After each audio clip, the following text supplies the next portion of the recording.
예, 안녕하세요. 앞선 그 커핑 영상을 좀 보셨죠?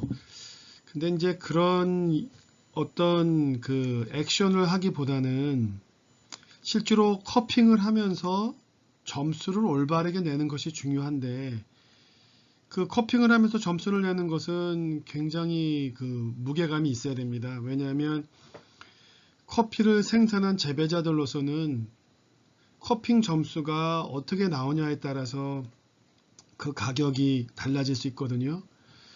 예, 결코 커핑이라고 하는 것은 혹시라도 멋이나 하든가 아니면 어떤 전문가를 어필하기 위한 어떤 하나의 그런 그 상징적인 동작이 돼서는 안 됩니다. 굉장히 진지해야 되고, 그래서 예, 커핑이라고 하는 것은 정말 필요할 때 진지하게 해야 되는 것이고, 그 의미를 올바로 알아야 된다라는 말씀을 꼭 드리고 싶고요.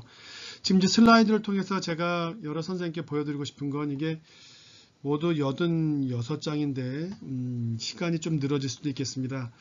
예, 커핑에 대해서 커핑의 의미가 무엇인지를 커피 전문가들이 아시면 좋겠어요. 말씀드린 것처럼 커핑의 의미는 산지에서 하는 것입니다. 이제 이것이 이 화면이 제가 이거 슬라이드에서 영상을 하는 것은 오늘 이제 늦은 밤이 처음이라 이렇게 겹쳐 있는 건 좀 양해를 해주시고요. 이것은 2015년인가, 예, 여기 연도가 있을 텐데, 제가 안티오키아의 심사관으로 가가지고 전 세계 한 40여 개국에서 온 커피 전문가들과 함께 안티오키아 베스트 오브 커피를 찾는 거였습니다. 안티오키아는 여러 선생님들 잘 아시다시피 유네스코가 문화유산에 등재를 한 커피 문화 경관이죠. 100년 전통의 커피 재배법을 그대로 가지고 있어서 유네스코가 보존해야 될 가치가 있다라고 이제 문화유산에다 등재를 했고, 바로 거기에 안티오키아 주지사가 안티오키아의 커피를 갖다가 COE나 아니면 SCA처럼 그런 어떤 품질을 갖다가 객관적으로 평가하는, 그리고 그 평가된 점수에 따라서 다른 농장들도 그 높은 점수를 받을 수 있도록, 곧 품질 개선이 될 수 있도록 동기부여를 하겠다라는 측면, 그리고 또 하나는 작은 농장이라도 좋은 점수를 받아서 부가가치가 높여주면 수익이 올라가고 재배자들의 삶이 개선이 되니까 아주 의미 있는, 그러나 이제 그것이 지속되지를 못하고 3회대에서 끝나고 말았는데요. 그때 안티오키아에는 한 9만여 농가의 커피 재배 농가가 있습니다. 워낙 거기는 이제 작은 농가들이 많아서 그러는데요. 자체적으로 9만여 농가의 커피를 콜롬비아 사람들이 평가를 해서 64농가로 압축된 상태에서 세계 40여 개국의 전문가들을 불러다가 64농가 중에 순위를 매기자라고 해서 그때 한 보름간 콜롬비아에 머물면서 커피를 평가할 수 있는 좋은 기회를 가졌습니다. 이때 이 사진에서 보면 한 테이블에 이 5개의 잔이 모이는 것은 한 커피 농장을 의미한다고 제가 앞선 영상에서 말씀드렸죠. 그래서 이 5개는 100포대, 예컨대 100포대를 의미하고 통계적으로 균일성을 보기 위한 것이다. 그리고 이 경쟁이 되는 다른 농가들도 물 붓는 시간을 똑같이 하는 거예요. 왜냐면 어느 커피부터 먼저 붓고 하게 되면 이제 물의 온도가 식어가고 형평성의 논란이 있을 수 있으니까, 이런 식으로 동시에 한 농장에 물을 붓는 사람들이 동시에 모여서 동시에 불을 붓고, 그 다음에 이 테이블을 이제 돌아가면서 한 농장마다 이렇게 웨트 아로마를 맡고 있고요. 웨트 아로마를 맡은 다음에 우리가 크러스트를 갖다가 깨면서 향기를 또 맡는 과정이 또 있습니다. 오늘은 그냥 커핑에 대해서 기본적인 것만 말씀을 드렸는데, 우리가 여기를 걷어내면서 또 향을 맡는 그런 단계들도 있고, 그 다음에 이제 이 단계가 슬러핑의 단계가 되는 거죠. 사실 이렇게 그 커핑을 한다고 하는 것은 굉장히 엄격한 가운데서 이루어지는 겁니다. 왜냐하면 그 한 해 농사를 지은 농부의 어떤 그런 소중한 그런 열정과 그 노력을 올바르게 평가해야 되는 굉장히 그 의미가 큰 건데, 이건 뭐 많은 분들이 그렇게 공감하고 있지만 이게 재미 삼아서 할 일은 결코 아니라는 거죠. 그래서 한번 하고 나면 몸에 온통 기운이 쪽 빠집니다. 왜냐하면 신경을 굉장히 곤두세운 상태에서 해야 되거든요.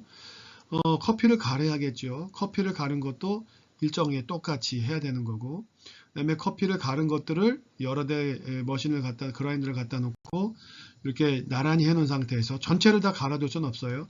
한 테이블에 보통 이제 테이블의 사이즈에 따라서 다르지만 한 10개 정도의 10개 정도의 농장들이 오고, 한 테이블에 올라가는 건 이제 워시드 프로세싱이면 똑같은 워시드 프로세싱을 한 것들만, 그렇게 내추럴이면 내추럴만 한 것들만, 이렇게 프로세싱이 같은 것들만의 점수를 매기는 거예요.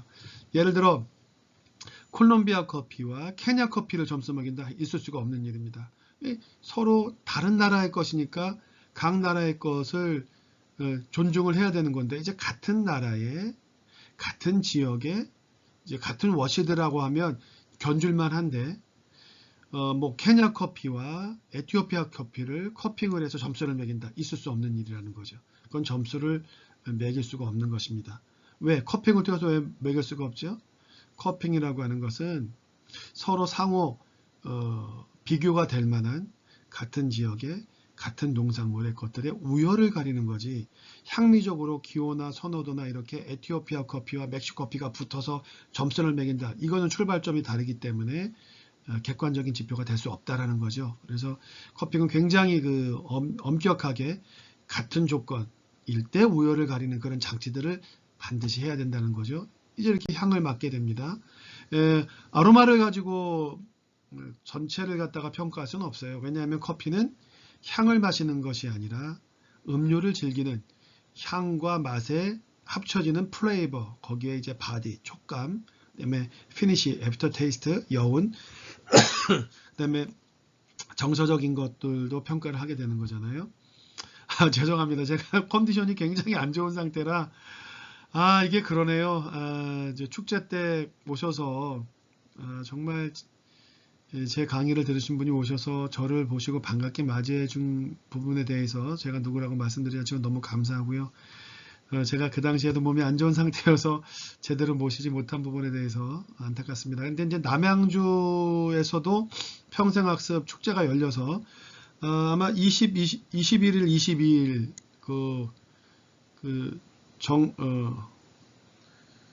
제가 지금 상황이 래요. 그 도서관 있잖아요. 정약용 도서관.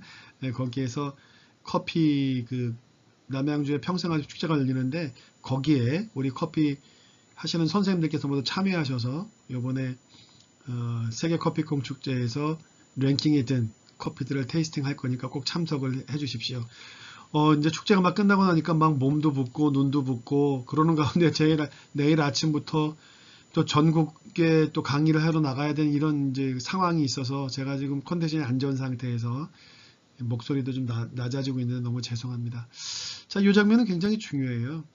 향기가, 모든 커피는 향이 뭐 전체의 어떤 품질을 좌우한다라고 하지만, 향이 중요하다는 의미에는 저는 동의를 합니다만, 커피는 향만 마시고 멈추는 게 아니니까 반드시 향으로서 전체를 판단하려고 하는 그런 생각은 갖지 마십시오. 큐그레이더라든가 아니면 이제 테이스팅 데이에서 향만 보고도 구별할 수 있다. 그거는 이제 각고 다른 커피들을 어떤 차이점을 찾아내는 하나의 기술적인 요인이지만, 그거 향만 가지고는 커피의 본성에 들어갈 수는 없습니다. 어떤 커피의 차별점을 빨리 알아본다라는 거 물론 중요하겠지만, 그보다 더 중요한 것은 그 커피가 갖고 있는 본성, 본질을 우리의 관능으로 알아보는 연습을 하는 것. 그게 굉장히 더 중요하죠. 자, 향을 맡고 나면 이제 물을 붓게 되겠죠. 이렇게 물을 부어서 이제 커피 성분을 추출하게 되고, 이 물을 여기 지금 대에 보면 요 묶음만 여기 보시면 하나, 둘, 셋, 넷, 다섯, 요 눈에 보이는 것만 하더라도 6, 7, 8, 9 모두 9개 농장의 커피들이 있는 거니, 이 커피를 생산한 이 농부들의 마음은 지금 어떻겠어요? 그러니 이 평가단은 굉장히 진지한 자세로 보고 있고, 물의 온도도 똑같이 하기 위해서 간단지가 않습니다. 거기에 보면 물통이 이렇게 많이 준비되어 있어요. 물이 온도가 처음 물을 따르는 것과 두 번째 따르는 것의 온도 차이 나지 않도록 나란히 서서 동시에 온도가 맞춘 거에 해서 동시에 뜨거운 물을 고스란히 받고 동시에 커피가루에 닿아주면서 이제 커피가루가 물에 뜨죠. 아까 제가 찍은 영상에서 커피가 뜨지 않은 것은 로스팅 정도 때문에 그렇습니다. 제가 아까 드립 정도로 볶은 커피를 가지고 물을 부었다 보니 드립 정도는 커핑은 드립보다는 좀 진하게 볶거든요. 그러니까 공기 있게 지금 벌어진 정도가 적죠. 따라서 무거워서 물에 가라앉지만 커핑을 할 때는 로스팅 정도를 아그트론 한 58에서 63 정도로 하게 되니까 드립은 뭐 한 80 정도가 되니까 굉장히 더 로스팅을 많이 진척한 거죠. 로스팅을 많이 할수록 그 벌어진 정도가 크고 거기에 이제 공기가 들어가니까 뜨는 정도가 더 많겠죠. 그래서 실제로는 커핑을 할 때 이 정도까지 이제 뜨게 되는 거고 얘를 갖다가 크러스팅이라고 해서 숟가락으로 저어가면서 얘를 이제 깨게 되죠.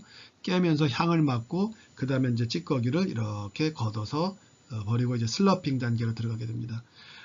보면 이 컵에 이 정도가 되는 것이 일관되어 있는데 일일이 무게를 재지 않고 이 컵에 커피를 8.25 정도를 넣고 물을 채우면 물이 한 150ml 정도가 간다. 균일하게 가서 한 1대 18.2 정도의 비율이 맞춰지게 되는 것이죠. 이렇게 된 상태에서 이제 심사관은 향을 맡게 됩니다. 여기가 좀 겹쳐 있는데요. 이렇게 향을 맡게 되고 향을 맡은 다음에 크러스트를 여기를 이제 찌꺼기를 갖다가 덜어내게 되고 그 다음에 이렇게 이제 슬러핑을 하게 되죠. 이 사진 굉장히 멋지죠. 저희 팀이 찍은 이 사진이 이 다음날 콜롬비아의 지역신문의 일면에 톱 사진으로 들어갔던 그 사진입니다. 제가 찍은 건 아니고 이때 갔을 때 우리 한국팀에서 커피 비평가 협회에서 포토 전문가가 함께 가서 찍은 사진인데요. 참 근사한 사진이 됐습니다. 이게 지역사 일면 톱 사진으로 그만큼 안티오키아 이 행사가 굉장히 컸었던 겁니다. 다 하고 나서 이렇게 점수를 매기게 되죠. 이렇게 점수를 매기는 요 번호가 1번부터 10번까지 있는데 요 하나가 라인이 있다는데 설명해 드리겠지만 한 농장의 것을 전체적으로 평가하게 되는 거예요. 그러니까 10번까지 있다고 하는 것은 1번부터 10번까지 10개의 농장을 한 테이블에서 다 했고 각각 나온 점수를 지금 합산을 하고 있는데 여기 보면은 88.5가 났죠. 88.5라면 SCA 기준으로 우리가 이제 이 내용을 진행을 했는데 80점이 넘으면은 뭐 좋다라고 얘기를 해서 스페셜티 커피라고 얘기를 합니다. 그리고 85점이 넘으면 이제 엑셀런스라고 얘기하고 90점이 넘으면 아웃스탠딩이라고 얘기를 하죠. 아웃스탠딩이라고 하는 것은 견줄 다른 것들이 없을 정도로 뛰어나다라는 거고 엑셀런스라고 하는 것은 뛰어나다라는 거지. 베리구면 좋다라는 뜻이고 80점 밑으로 내려가면 이제 그거는 스페셜티 커피라고 얘기하진 않죠. 물론 COE는 점수가 달라요. 그건 기준에 따라서 COE 같은 경우에는 이제 85점 이상이 되면 스페셜티라고 규정을 하는 거고 SCA는 85점 이상이면 스페셜티라고 하는 건데 이제 이런 부분들이 세계적인 기준이 되어서 국내에서 하는 광고들을 보면 스페셜티 커피 SCA가 한 거에 85점 이상을 받았다. 그래서 스페셜티 커피다. 물론 스페셜티 커피지만 스페셜티 커피로 인정받기 위해서 SCA의 점수를 반드시 받는 것은 아닙니다. 그거는 이제 문화적인 폭력이죠. SCA가 이제 미국에서 하는 기준대로 85점 이상을 받아야지만 스페셜티라고 하는데 그런 규정은 없습니다. 그냥 SCA 기준에 따라서 85점을 받았다면 좋은 커피라고 얘기를 하는 것이지 반드시 SCA 점수를 받아야지만 스페셜티 커피라고 우리 전문가들에게는 그것은 잘못된 인식이고 그것도 이제 이른바 사대주의예요. 그냥 우리도 이번에 이제 시흥에서 K커피 어워드가 나왔는 어워드를 한국인 전문가들이 했는데 한국인 전문가들이 커피를 평가해서 우리는 80점 이상을 스페셜티라고 하겠다라고 하면 한국에서 하는 K커피 어워드에서는 80점 이상을 스페셜티 커피라고 한다. 아니다. 좀 더 까다롭게 우리는 척도를 해서 90점 이상이 되는 것만을 스페셜티 커피라고 하겠다라고 빨리 우리도 우리의 문화, 한국의 커피의 기준을 만들어서 세계, 적어도 아시아의 품질 관리를 리딩해야 될 필요가 있는데 이번 그런 측면에서 SCA 것을 쫓지 않고 경기도 세계 커피 공축제에서는 K커피 어워드를 만들어서 자체적으로 한국 사람들의 입맛에 따라서 세 개의 커피를 평가하고 순위를 매기겠다라고 하는 것은 굉장히 반길만한 시도였다라고 말씀을 드리고요. 이렇게 이제 63개 농가의 점수가 나오면 이제 마지막 날 점수를 발표를 하고 시상식을 합니다. 이제 이때 제가 1등 커피를 낙찰을 받아서 이제 갖고 온 거고요. 점수가 끝나고 나면 이제 농부들과 만나서 커피를 어떻게 추출을 했느냐, 어떻게 재배를 했느냐, 당신의 이제 커피는 어떤 스토리를 갖고 있느냐라는 이런 과정을 다 거쳐요. 이제 그래야지만 우리가 농부를 만나지 않는 상태에서 커피를 그냥 평가를 하게 됐는데, 커피가 갖고 있는 맛이나 이런 것들은 사실 9만여 농가에서 63개를 뽑을 정도면 큰 차이가 없다라고 봐야 되는 것이고, 또 좋은 커피일수록 상위 랭킹이 되는 것들은 그렇게 큰 차이가 나지는 않습니다. 이제 1등이 된다라고 하는 것은 이제 서로 좋은 커피로 이제 품질을 개선해 나가고자 하는 하나의 그 좋은 그 응원이 되고 동료가 되는 것이죠. 이제 더 중요한 것은 그 커피가 어떤 사연들을 담고 있는지, 이렇게 농부들을 만나서 올해 날씨는 어땠습니까? 거기는 어떤가요? 하고 이제 시간이 되면, 해외에 갔을 때는 시간이 많지 않아서 가기가 힘든데, 저 같은 경우에는 그렇게 멀지 않는 한 제가 갖고 오는 커피들은 이제 농장에 가서 거기에 이제 이런 때로와를 보죠. 그러면 거기서 함께 또 식사를 함께 나누고, 거기서 식사라고 하는 것은 우리네처럼 꼭 항상 밥이나 이런 것은 아닙니다. 과일을 먹기도 하고, 또 뭐 밀가루, 우리로 같으면 또띠아라든가 뭐 이런 거를 함께 먹으면서 잠시나마 그 사람들의 어떤 생활 문화를 좀 겪어보고 싶은 것이죠. 그렇게 그들의 삶을 알 때 가져오는 커피들은 정서적으로 훨씬 더 공감을 또 갖게 되고 주는 느낌들이 또 있거든요. 자, 이제 이런 과정들을 거쳐서 전문가들이 되는 거죠. 이제 왼쪽에 있는 이분이 이제 바로 테드 링글입니다. 테드 링글이라고 하는 분은 워낙 그 어선의 군대 선박의 이제 요리 쪽을 맡고 있었던 분이었고, 나름대로 공부를 하셔서 이 큐그레이더라고 하는 과정을 만든 사람이고, 이제 이 사람은 그 이후에 마네 알베스라고 하죠. 나름대로 유명한 큐그레이더 심사관이라고 하는데, 저는 이런 것들이 큐그레이더의 심사관들이 한국에 와서 한국 사람들의 AST 감독관을 부여하고 굉장히 많은 돈을 또 가져가는 그런 제도에 대해서 좀 반대합니다. 큐그레이더라고 하는 것은 세계적으로 인정해 줄만 하지만, 굳이 큐그레이더의 자격증이 없어도 한국 사람들 간의 전문가를 양성을 해서 한국의 전문가들은 이러한 평가를 해줬다라고 빨리 지금부터 얘기를 해야 됩니다.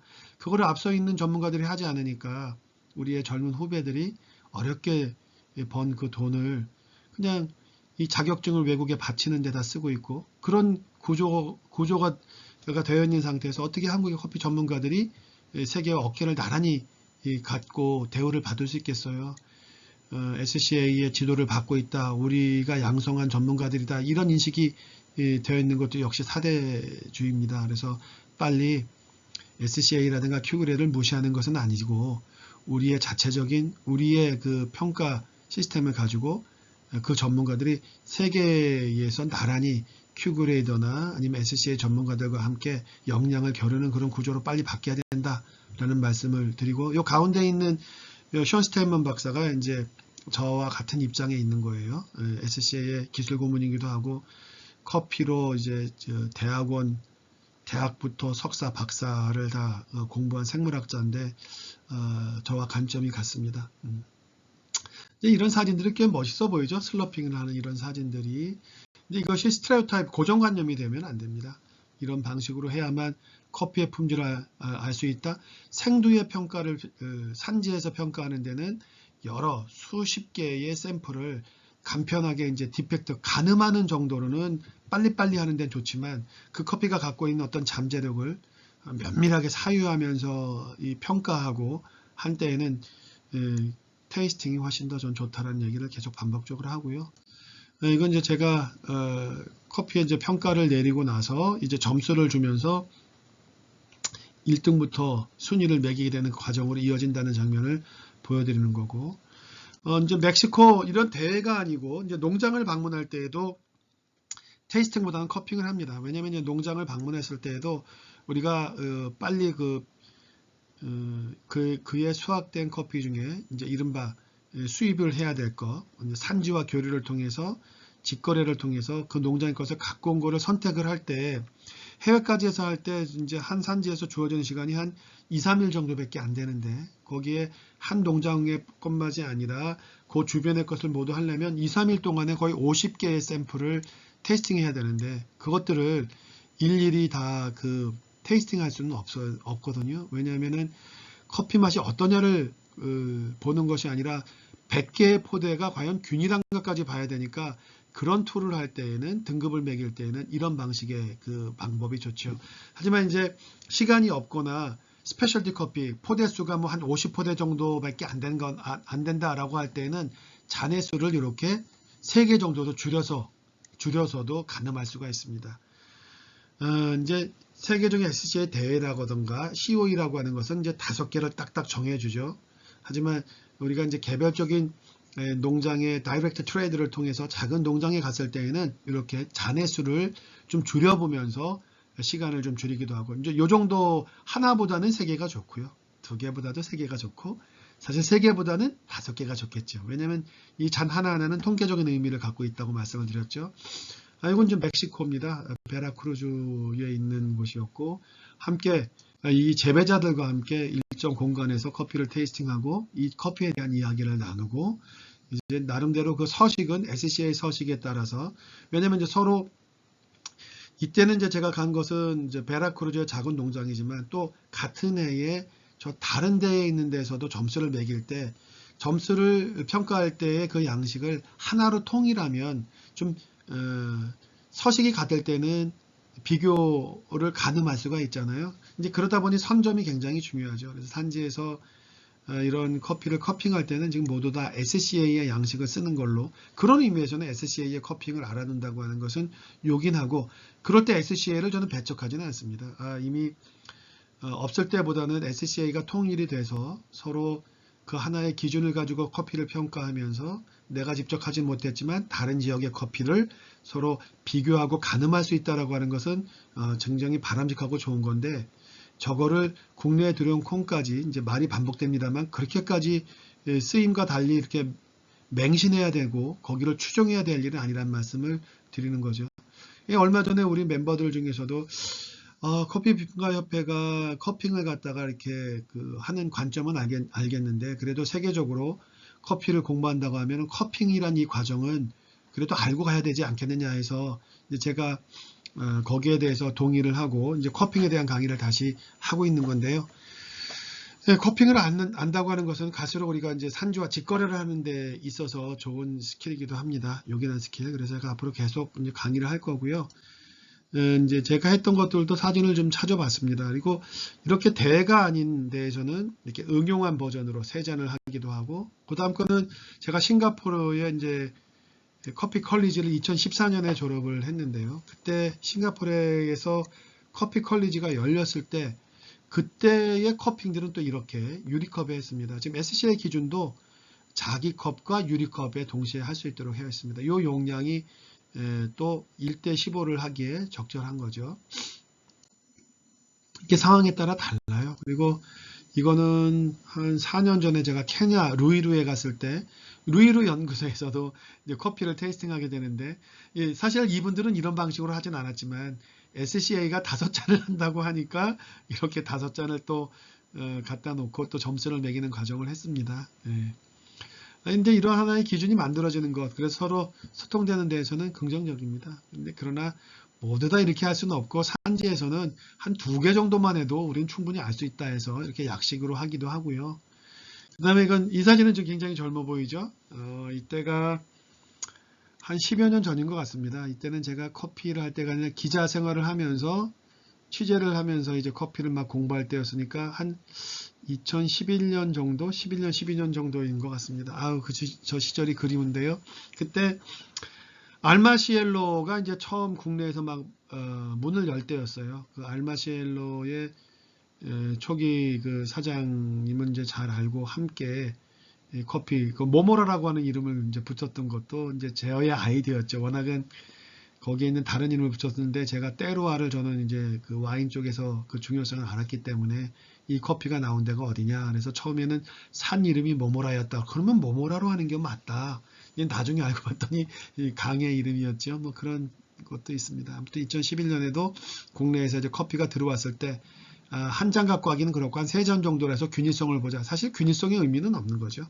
한 포대에 들어온 걸 가지고 같은 포대에서 3개를 나눈 것은 큰 의미가 없습니다. 근데 여기서는 계속 그렇게 하고 있죠.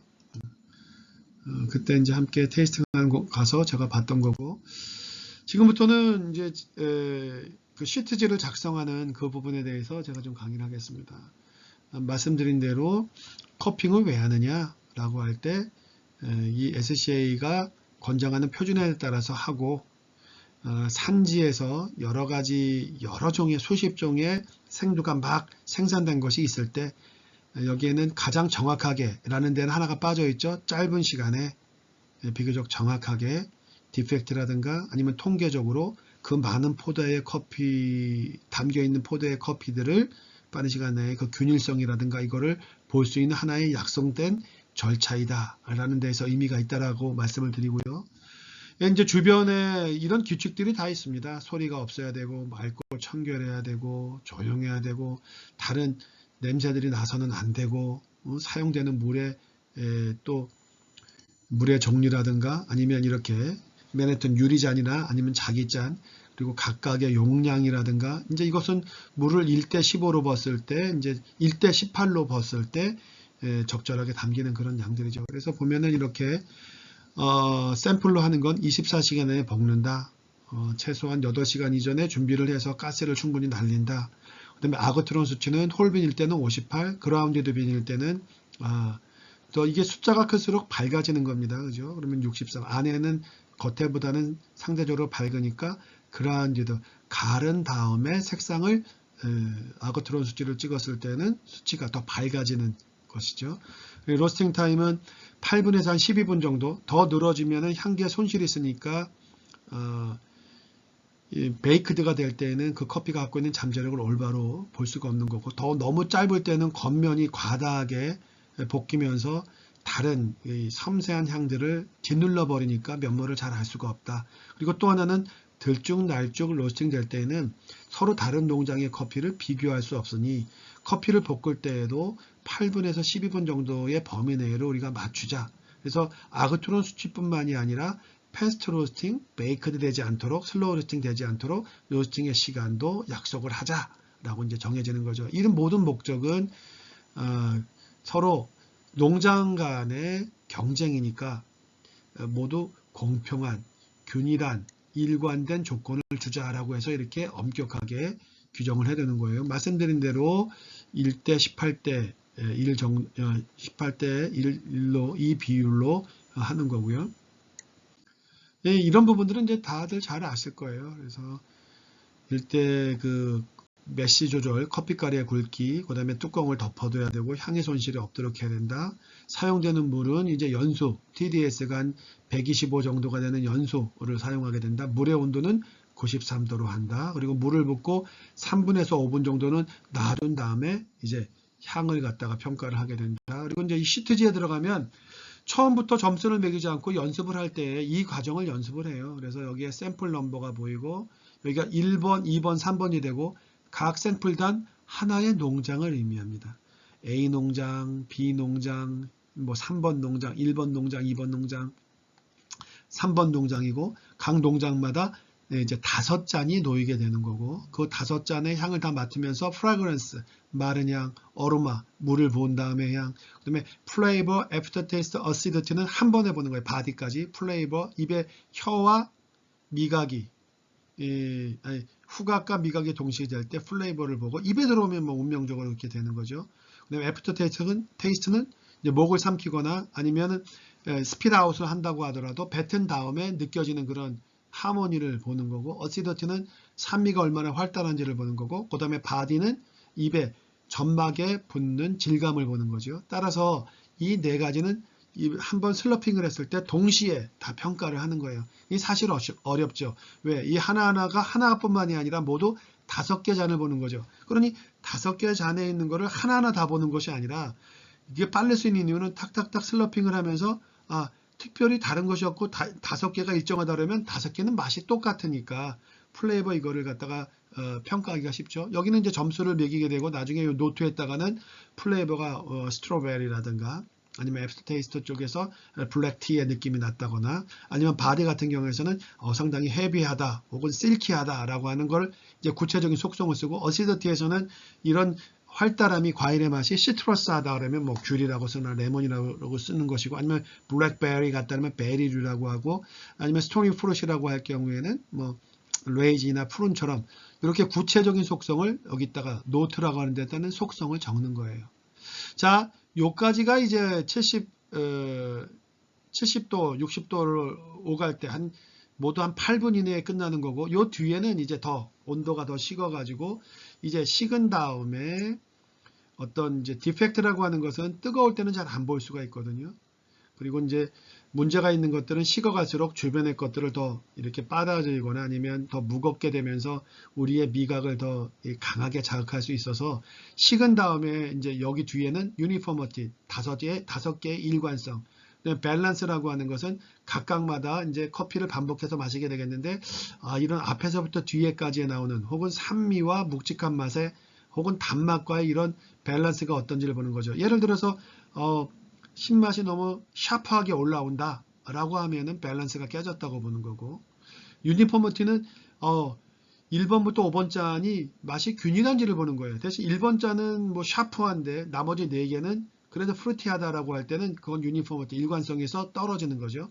클린컵은 5잔 중에 혹시 디펙트가 있는지 혹은 좀 꼭 디펙트까지는 아니라도 좀 탁한지 아닌지를 보는 거예요.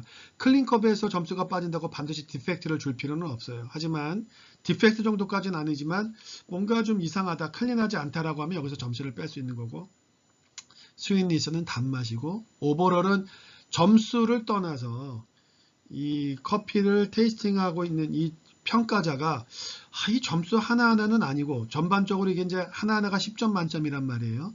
개별적으로는 한 9점, 8.5점을 줬는데 뭔가 8.5점보다는 더 좀 좋은 뭔가가 있다라고 할 땐 8.75를 줄 수 있는 거죠. 자, 그런데 이건 안 돼요. 이 각각에서 모두 한 8점 정도를 줬는데 왠지 나는 얘한테 점수를 더 주고 싶어. 평균은 8점인데 오버를 해서 9점을 준다 그러면 그거는 합산해서 이 사람의 이 평까지 아예 자체가 모두 다 날아가 버립니다. 그러니까 이 각각의 점수는 모두 다 논리적으로 합당해야 돼요. 여기서 한 평균 정도 8.5점을 줬다면 오버롤에서는 낮게 주더라도 뭐 한 척도를 한두 개 정도 8점 이후에 좀 가까운 점수를 줘야지 너무 맹랑하게 점수는 한 8점대가 나왔는데 왠지 나는 기분이 나빠서 7점대를 준다거나 그러면 여기는 이 사람은 전문성이 좀 떨어진다라고 봐서 아예 평가하는데 합산해서 그냥 빼버립니다. 이제 그래서 사람들이 많을수록 보다 정밀해지는 거예요. 점수를 너무 과다하게 준다거나 아니면 이제 외국에서 어떤 행사 때 심사관들이 왔을 때는 그 사람의 어떤 전문성을 알 수가 없잖아요. 하지만 점수를 본 거를 보면 어느 정도 나타납니다. 그래서 그런 이제 안전장치들이 좀 있죠. 이렇게 이걸 가지고 연습이 됐다고 하면 이제 그 다음부터 점수화하는 쪽으로 가게 되는 거예요. 이 척도가 모두 16개 단계입니다. 쉽지가 않죠. 여기 가운데 보면은 7점, 8점이 되어 있는데 여기 보면 6점이 굿이란 말이에요. 7점 넘으면 베리 굿이고 8점이면 엑셀런트가 돼야 되는 거예요. 이제 커피를 마셔보고 와 훌륭하다라고 할 때 8점을 줄 수 있는 건데 와 좋다 할 때 9점을 주면 이게 이제 점수가 이상해지죠. 그래서 사실 모두 사람들이 모였을 때는 이렇게 개별적으로 좋다라고 하는 것에 몇 점을 줘야 될지 이게 이제 서로 문화에 따라 다를 수 있으니까 예비로 한번 해봅니다. 예비로 한 번 정도 해본 다음에 자 여기서 몇 점 주셨어요? 뭐 7점 주셨나요? 8점 주셨나요? 이렇게 서로 이른바 클릭 조정을 해요. 그래서 이제 리딩하는 사람이 우리 올해 요번에 할 때 요 정도의 좋은 거라면 뭐 9점을 주신 분도 계시고 7점을 주신 분도 계시지만 오늘을 할 때에 요 정도라면 우리 8.0을 주는 것으로 하겠습니다. 이제 이런 식으로 사전 평가를 통해서 각 나라에서 온 사람들끼리 이제 이른바 0점 조정을 하는 과정을 두세 번 거칩니다. 그래서 SCA의 점수라고 하는 것은 사실 굉장히 들쭉날쭉할 수가 있고, 아니면 조금 비평을 하거나 아니면 의심을 한다면 심사관이 오늘 이 정도가 되면 7.5가 아니라 8.5를 주겠습니다. 그러면 전체 평균이 확 바뀌는 거예요. 오늘 이거는 한 7.0 주겠습니다 라고 하면 합산을 할 때 85점을 넘는 것이 한두 개, 100개 중에 두세 개밖에 안 나오지만 오늘 이 정도 되는 것은 8.5를 주겠습니다 하면 거의 100개 모두가 다 80점을 넘을 수가 있는 거죠. 그런 거는 알려져 있지 않죠. 물론 이제 전문가들은 오랜 그런 경험 속에서 한 요 정도면은 우리가 뭐 한 7.5로 시작합시다.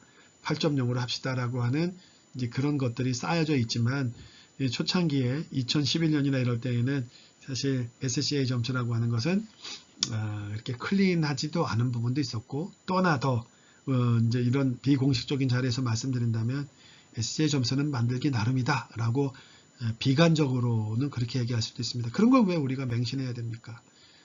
오히려 우리가 더 엄격하게 국내에 수입되는 커피들의 가격이라든가 점수는 우리 전문가들이 주체적으로 해야 됩니다. 빨리 그런 데이터를 우리가 만들어야 됩니다. 이렇게 한 장으로 된 것이 아니라 뒤에 이제 먹지를 대서 대회 때에는 먹지는 이제 개인이 보관을 하고 이거를 제출하기도 합니다. 자, 이제 이 자세하게 각 항목들을 오늘 이 자리에서 말씀을 드리기는 힘들 것 같고요. 이 각각의 항들을 제가 말씀을 드렸습니다만 이제 점수 매기는 방법이 이래요. 6.5에서부터 이제 이 한 칸 한 칸 이거를 이제 세보면 6.0, 여기 7.0이니까 이게 모두가 4, 4, 16. 그래서 모두 16점 척도라고 얘기를 합니다.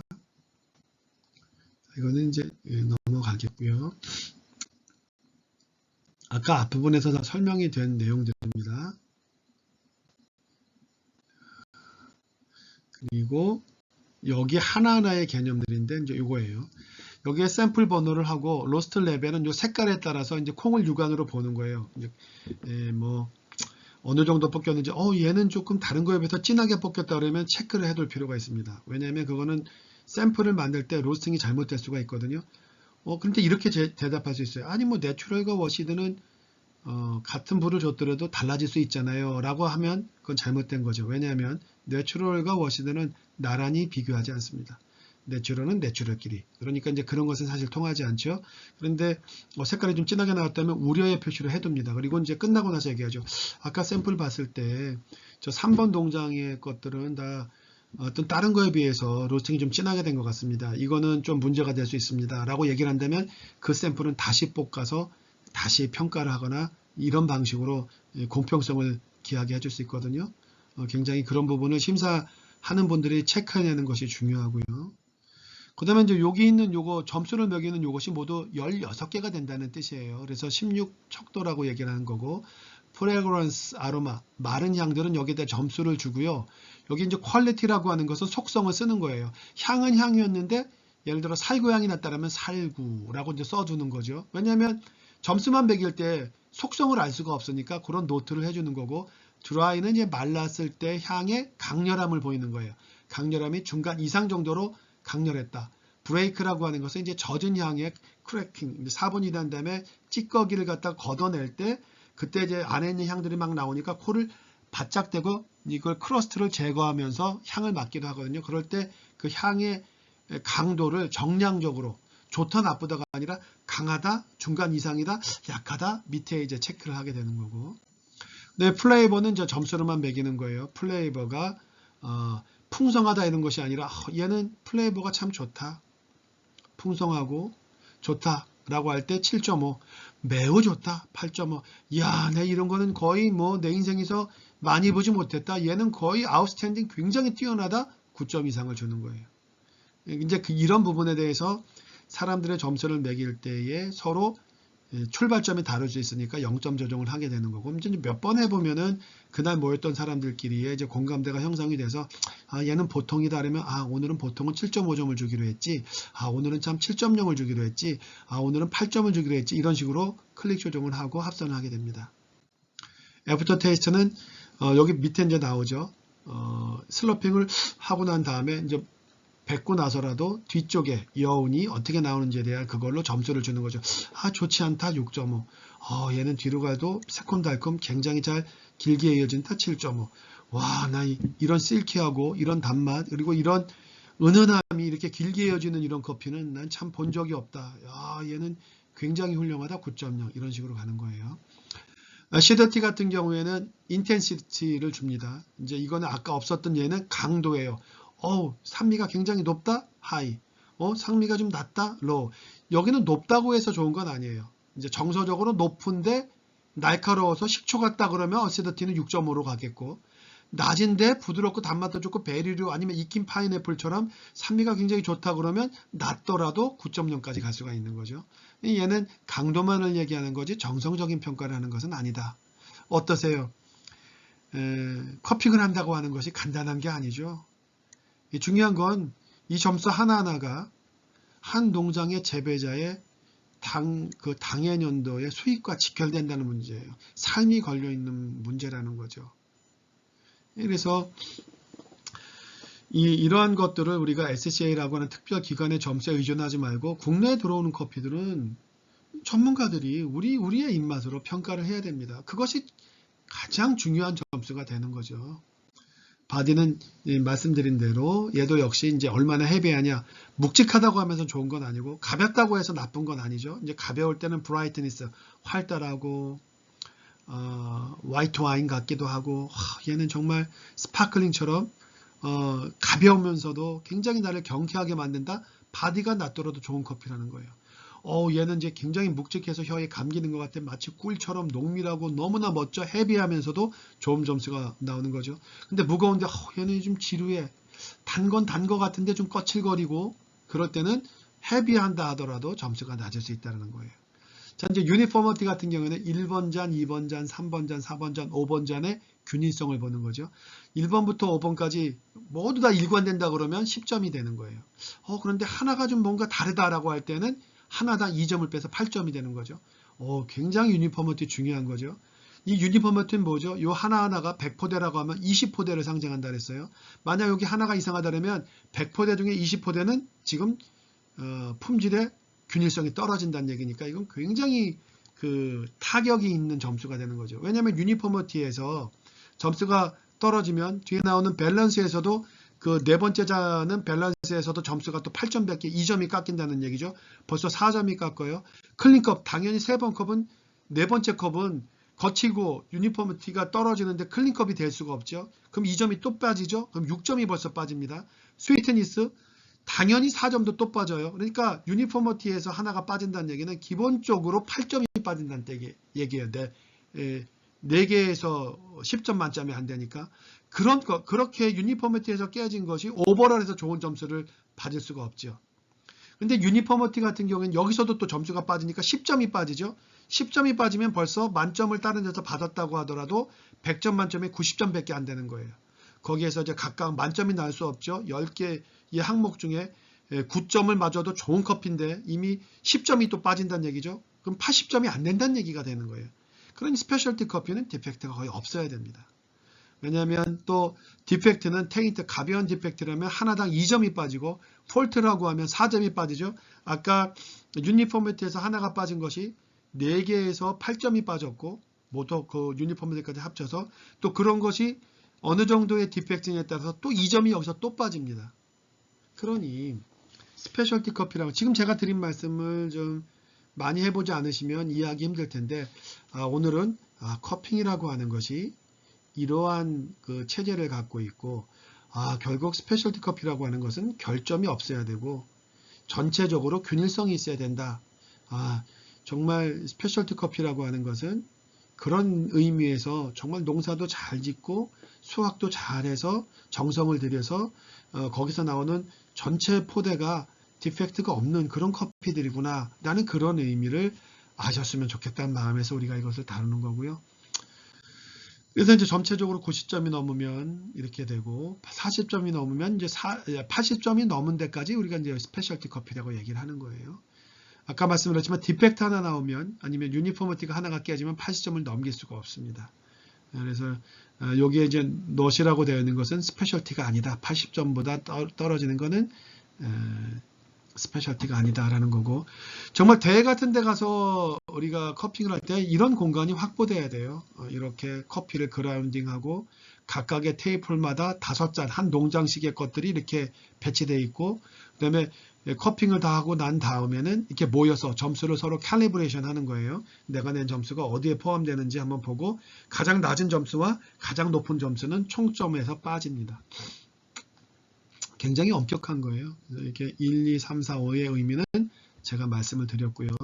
반드시 이 순서에 따라서 진행을 해야 되는 거고, 그 다음에 A, B, C는 각각 서로 독립된 하나의 농장을 의미하는 것이다라는 거 알아두셔야 되고요. 그 다음에 이제 초창기 코로나 이전 때는 막 이렇게 숟가락들이 이렇게 대기도 하고 인식들이 적었는데, 지금은 이제 숟가락 교차를 안 시키고 있는 거죠. 코로나 때라면 더욱더 하고, 이렇게 그라운딩도 같은 테이블권 같은 그라운드를 쓰게 해서 되도록이면 일관성을 갖도록 노력을 하고요. 그다음에 물도 여기서는 지금 한 사람이 하고 있습니다만은 사실 더 엄격하게 하려면 동시에 할 수 있도록 해야 되고, 이렇게 컵으로 된 것이 코로나 때문에 Modified SCA 커핑 프로토콜이 나와 있는데, 코로나로 인해서 숟가락이 교차되지 않도록 잔에서 따라서 이제 커핑을 할 때의 모습입니다. 이제 국내 용어로도 나와 있고, 이건 이제 스톱 하신 다음에 한번 읽어보십시오. 이 여성이 누군지 아세요? 제3의 물결을 처음 이야기했던 바로 그 여성 로스터입니다. 인터넷에 유튜브에 보면 이분이 커핑하는 그런 장면들이 나오는데, 이분이 처음 제3의 물결을 이야기했던 바로 그분이라는 것도 알아두시면서 보시면 더 반가울 겁니다. 이렇게 커피에서는 이 개념을 선점한다는 것이 굉장히 중요해요. 우리도 다른 나라의 것만 쫓아가지 말고 선점하는 것들을 계속 적극적으로 알아봐야 됩니다. K커피라고 하는 것, 우리만의 문화가 가장 세계적인 문화가 될 수 있다는 것 꼭 말씀드리고요. 저는 K커피의 그 문화 조성을 위해서 노력을 하고 있고, 이번에 세계 커피콩 축제에서 그런 개념들을 하나 둘씩 넣기 시작을 했습니다. 오늘 이제 여기서 마치겠고요. 마지막 시간을 리얼 줌 수업으로 동시에 진행할 수 없어서 죄송합니다. 이번 기수도 8주까지 잘 들어주셔서 너무 감사하고요. 반복해서 당분간 한 달간은 지금까지 올렸던 링크는 계속 오픈해 놓을 테니까 여러 선생님 들으시면서 공부하시고요. 10월 16일부터 진행되는 올해 마지막 기수의 커피 이론 전문가 과정은 커피 인문학 자격증 과정에 해당되는 커피 인문학 강의 내용을 가지고 강의를 하고자 합니다. 자, 여러분 이번 기수 8주 동안 수고 많이 하셨고 경청해 주셔서 감사합니다. 그리고 다시 한번 리얼타임으로 하지 못한 부분에 대해서 거듭 사과의 말씀을 드립니다. 자, 여러분 감사합니다. 마치겠습니다.